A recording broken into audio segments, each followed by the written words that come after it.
मुख्तार का मतलब होता है वो खास शख्स जिसे खुदा ने किसी मकसद के लिए बनाया हो। लेकिन मुख्तार अंसारी बना तो पूर्वांचल का सबसे कुख्यात गैंगस्टर और माफिया। 6 फुट 2 इंच की हाइट वाले मुख्तार का कद अपराध की दुनिया में कहीं ऊंचा था। मुख्तार की पहचान 5 बार के विधायक के तौर पर नहीं बल्कि पूर्वांचल के सबसे बड़े बाहुबली माफिया के तौर पर होती है। लगभग 8 राज्यों में जिसके जुर्म का कारोबार फैला हुआ है, 50 से अधिक मुकदमे हैं। जेल से माफियागिरी चलाने का जो मॉडल मुख्तार ने विकसित किया, उसकी काट अब तक किसी के पास नहीं थी। जिस जेल में मुख्तार बंद होता था वहीं उसका क्राइम हेडक्वार्टर बन जाता था। अंसारी परिवार में आज भले ही मुख्तार अंसारी सबसे चर्चित चेहरा है, लेकिन वे जिस खानदान का चिराग है वो हिंदुस्तान का एक नामी परिवार था। जंग में पाकिस्तान के छक्के छुड़ाकर शहीद होने वाले महावीर चक्र विजेता शहीद ब्रिगेडियर उस्मान अंसारी मुख्तार के नाना थे। वहीं मुख्तार के दादा डॉक्टर M.A. अंसारी आजादी की लड़ाई में महात्मा गांधी के साथी थे, जो कांग्रेस के अध्यक्ष रह चुके हैं। देश के पूर्व उपराष्ट्रपति हामिद अंसारी रिश्ते में मुख्तार के चाचा लगते हैं, लेकिन मुख्तार अंसारी ने अपने कारनामों से खानदान के गौरवशाली इतिहास पर कालिक पोत दी। मुख्तार अंसारी से पहले उसके बड़े भाई अफजल अंसारी और शबगतुल्ला अंसारी सियासत में आ चुके थे। 80 के दशक में पूर्वांचल माफिया राज की प्रयोग भूमि बन चुका था। अंसारी परिवार ने सियासत और माफियागिरी दोनों का रास्ता चुना। गाजीपुर इंटर कॉलेज में पढ़ने के दौरान ही उन्होंने साधु सिंह का गिरोह ज्वाइन कर लिया था।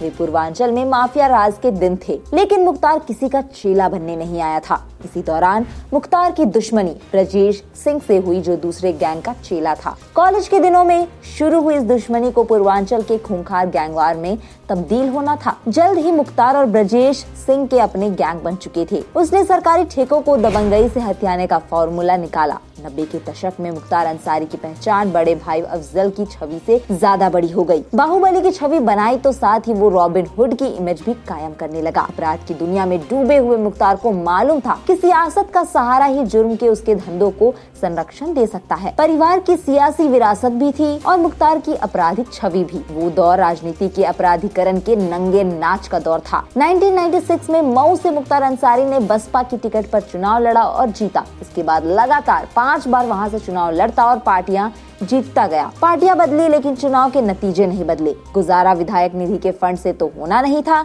उसके लिए तो गुंडा टैक्स, रंगदारी टैक्स, ठेका टैक्स जैसे कई आय के जरिए थे। जरायम की दुनिया में मुख्तार एक बड़ा नाम हो चुका था, इतना बड़ा कि अब अंसारी परिवार का गौरवशाली इतिहास मुख्तार के कारनामों से ढक गया। मुख्तार अंसारी और ब्रजेश सिंह के अदावत का नया मुकाम था विधायक कृष्णानंद राय की मौत का मामला। दरअसल 2002 में गाजीपुर के मोहद्दाबाद सीट से मुख्तार के बड़े भाई अफजल अंसारी चुनाव हार गए। ये सीट अंसारी परिवार के पास 1985 से ही थी। वही कृष्णानंद राय के चुनाव में मुख्तार के दुश्मन ब्रिजेश सिंह ने काफी मदद की थी। पारिवारिक सीट पर हार और दुश्मन के उम्मीदवार की जीत से मुख्तार गुस्से में पागल हो गया। 2005 में उनके काफिले पर मुख्तार के गुंडों ने 500 राउंड से अधिक गोलियां चलाई। विधायक कृष्णानंद राय समेत 7 लोग जो उस गाड़ी में सवार थे मौके पर ही मारे गए। 2005 में 1 महीने तक चले मऊ दंगों में मुख्तार पर दंगा भड़काने के आरोप लगे। ओपन जीप में बैठकर दंगे के दौरान उसकी तस्वीरें और सोशल मीडिया पर काफी सारी वीडियोस वायरल हुई। इसी दौरान तब के गोरखपुर से सांसद योगी आदित्यनाथ मऊ दौरे पर गए थे।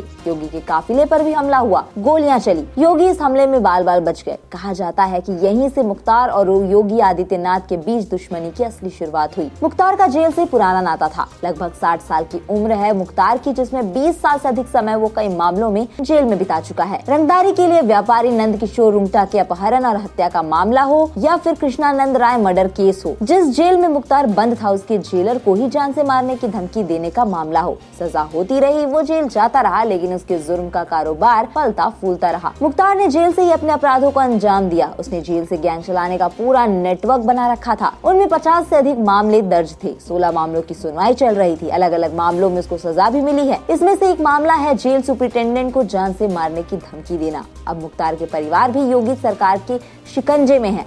मुख्तार के बेटे अब्बास बहू निखत को भी जेल की हवा खानी पड़ी तो बीवी पर भी शिकंजा नशा कस चुका है। जेल से जुर्म संचालित करने के पुराने अनुभव अब उसके काम नहीं आ रहे हैं, क्योंकि योगी सरकार अब आर या पार के मूड में है। अतीक और उसकी गैंग का हश्र देख लंबी कद काठी के मुख्तार की हवैया उड़ी हुई है। व्हील चेयर पर बैठा लाचार सा दिख ये दुर्दांत अपराधी यूपी के सबसे ताकतवर माफिया हुआ करता था। यकीन करना मुश्किल है पर सच है। लेकिन मुख्तार का गैंग अब भी एक्टिव है। सबके जहन में यही सवाल है कि अतीक का तो अंत हो गया, तेरा क्या होगा मुख्तार। इसी के साथ दोस्तों आज की वीडियो में इतना ही। ऐसे ही नए नए किस्से और कहानियों के लिए बने रहे हमारे पेज में और इस वीडियो को लाइक और शेयर करना न भूलें।